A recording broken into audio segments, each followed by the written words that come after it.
Hey everybody, welcome to USA Hockey Arena in Plymouth, Michigan, the home of the National Team Development Program. We're speaking with NTDP U18 head coach Nick Fohr. He runs the 2006 date of birth group. And Nick, thanks for your time. I know you're busy. You have a lot of things on your plate, and we just added one more. Yeah, that's all right. No worries, Krupp. It's a joy what we do. It's not really work, honestly. We get to come to the rink every day and play a game for a living. So it's fun.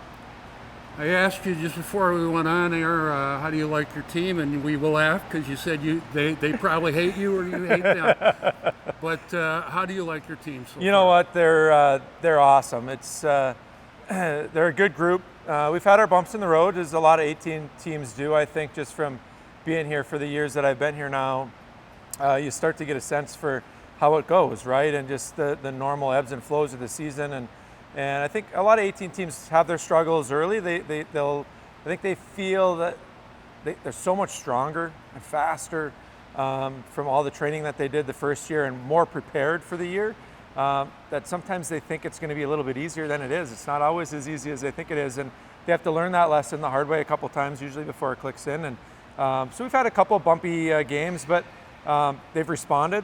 As you know from broadcasting them all year last year, they're a really resilient group, and they compete hard, and when their back's against the wall, they really come out swinging, and that's what really makes them fun. And one of your constant reminders of your team, we play to our strengths, we play for us, we don't necessarily play to beat the opposition. Is that fair to say? Yeah, we're really focused on our process and what's involved with our team, and we're trying to make our team better daily, through practice and game by game and situation by situation. We take each moment that we have and try to use it as a learning opportunity for the kids, and if we're down by a goal or two, like, how can we come back? How can we do that? If we're up by a couple of goals, well, how can we keep our foot on the gas yet limit our risk, right? And do some things that way. So we just try to take the moment in front of us and use it as a learning opportunity for the kids and put them in situations that, when it matters at the end of the year. You can find yourself in any of these types of situations, and let's have something that we can look back on and draw from that we've been successful at, or an opportunity where we were able to learn from it. And that's really what we try to do daily. I want to talk about a couple of players. Obviously, Cole Eiserman is maybe the top pick for the 2024 draft, maybe number 2 with Macklin Celebrini. Yeah. We know he scores goals. Yeah. He loves to score goals. Yeah. If you were a goaltender, he'd try to put that puck through your chest. Yes, he would. But what makes this guy tick? What makes him so special? Well, as most goal scorers go, it's scoring. It really is. It's that simple for him. And he's excellent at it. The interesting piece for me is he's able to score in so many different ways, whether he's got to, get a puck off his stick quick, or whether he's got to make a move in tight, like the goal he scored in Pittsburgh where he pulled it to his backhand and it didn't hit the back of the net, it hit the top of the net. Having the skill to do those things, and then having the ability with his shot to just drive it through him. Like you said, there's so many goals he scores that actually the goalie gets a piece of, but yet it still goes in. And that's the true sign of a goal scorer for me. Do you see teams marking him, and do you see Cole and maybe your coaching staff here making an adjustment with Cole? We haven't had to adjust too much yet, but teams are always aware of him. They're always talking about him for sure, and you can see them, especially power plays, where you can really see it, because he's kind of in that spot opposite of where Ovechkin is, because he's a lefty versus Ovechkin being a righty. He likes to hang out over there and just rip pucks, and they're aware that he's there. And if you watch close, they've always got somebody in that space trying to defend that lane and try to make it hard for him. So Cole Eiserman is one kind of offensive driver. Yeah. James Hagens, who's not even available for this year's draft, the 2025 draft, what makes him the offensive driver? He just has fun, man. He just is a hockey player that's out there trying to have fun and make plays, and he's so crafty. His ability to see the ice, his ability to skate. I've told a few people in my eyes watching over the years, there's a little bit of blend of, he's got, similar skating to Jack Hughes, maybe not exactly the same extent, but really close. His edge work, his ability to move like that. Yet he's got a little bit of Logan Cooley to him too, where he's got some of the vision stuff has, and the playmaking he can make, and he just does things a little bit differently that way. And he's an interesting character for sure to watch and get to know. but he's just driven to be a hockey player and have fun. Like he enjoys the day. You ran the defense for a lot of teams over the years, and to me, Cole Hutson is a lot like his brother Lane. He skates the same, but he's going through an adjustment right now, isn't he? He is. It's hard. It's 18 year, and there's pressure to go and perform.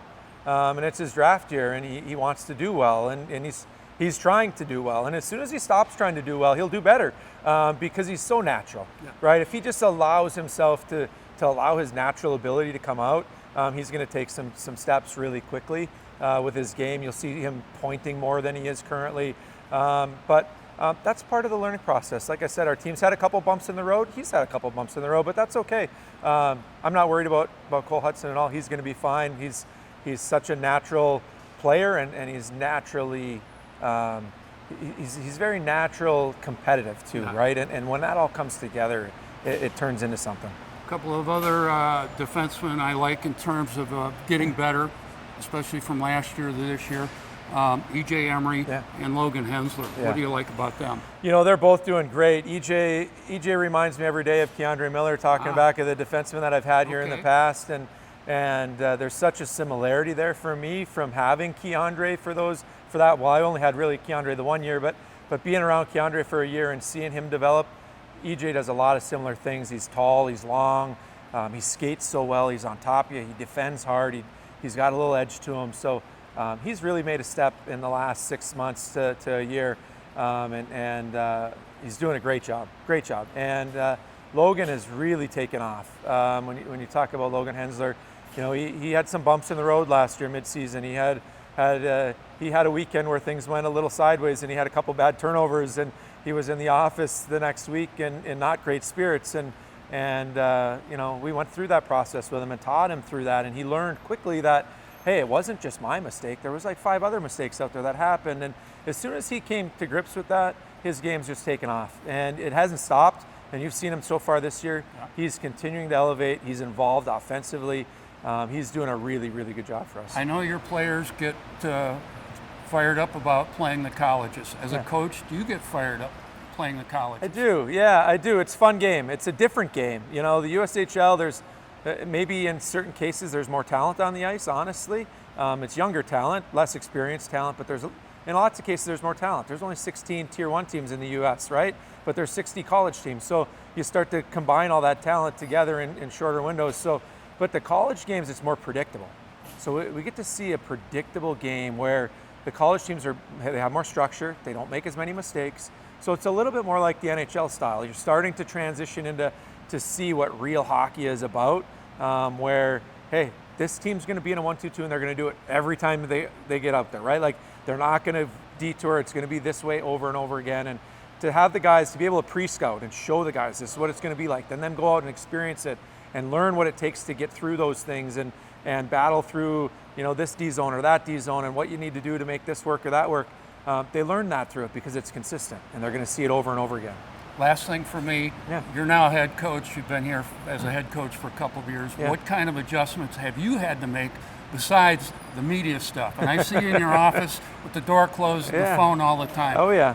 What's it been for you? It's been good. It's been an adjustment. The biggest thing is I was so used to doing so many different things as an assistant, and to transition and hand those things off to people and let them do it was hard, right? This is a delegation piece of allowing my staff to do it, but I've got great assistant coaches that do a great job. And once I came to grips with that last year, it made me a better head coach, where I could then focus on the bigger picture things and the overall, hey, where are we at? What do we need to do? What do we need to work on? And just kind of have that pulse there a little bit of the bigger picture, and I could focus there a little bit more. So that's been the biggest adjustment for me, and it's taken a little bit, but we're getting better, and our staff's getting better at communicating and going through those processes together and leaning on each other's strengths, and it's been good. It's been a fun adjustment. It hasn't always been easy. There's been our hard days for sure, but it's been fun, and we keep striving to get better as coaches as well. Nick Fohr, thanks for your time. We'll definitely talk again. Absolutely.